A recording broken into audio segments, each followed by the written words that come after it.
غايبين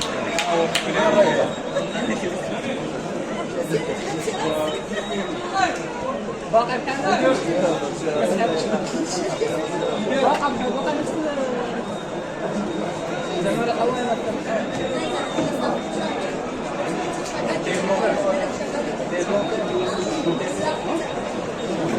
نفس زعما القوانين كنتسنى فين مصطفى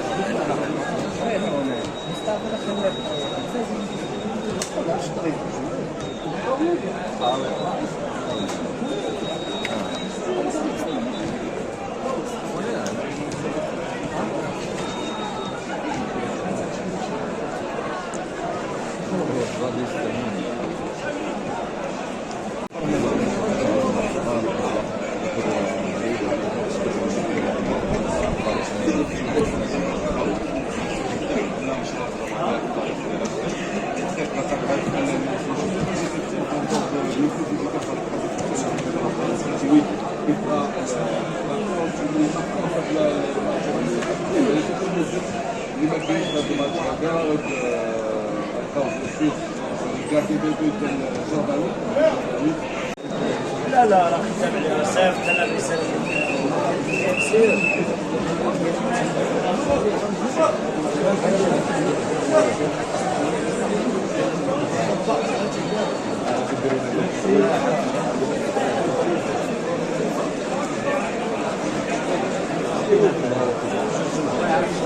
صافي داروا بالسويره شحال ما يديروا بالسويره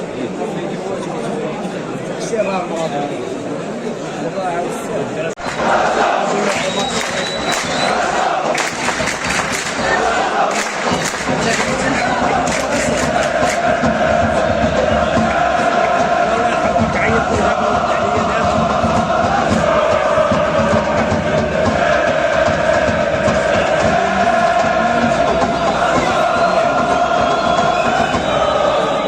قال لي انا ما دارش شي واحد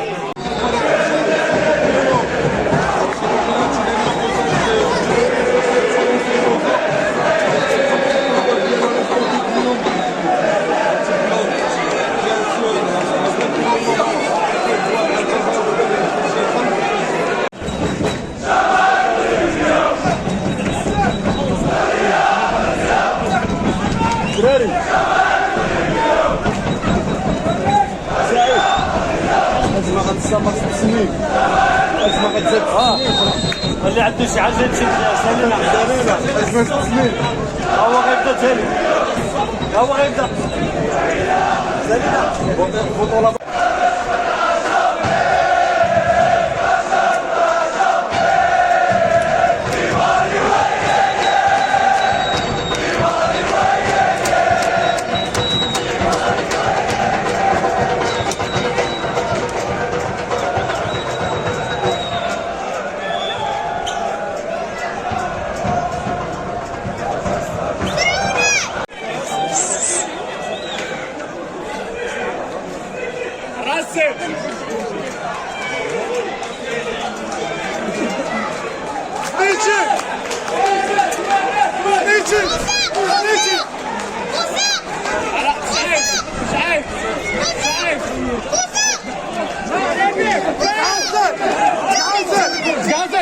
سيمو كريم كريم كريم كريم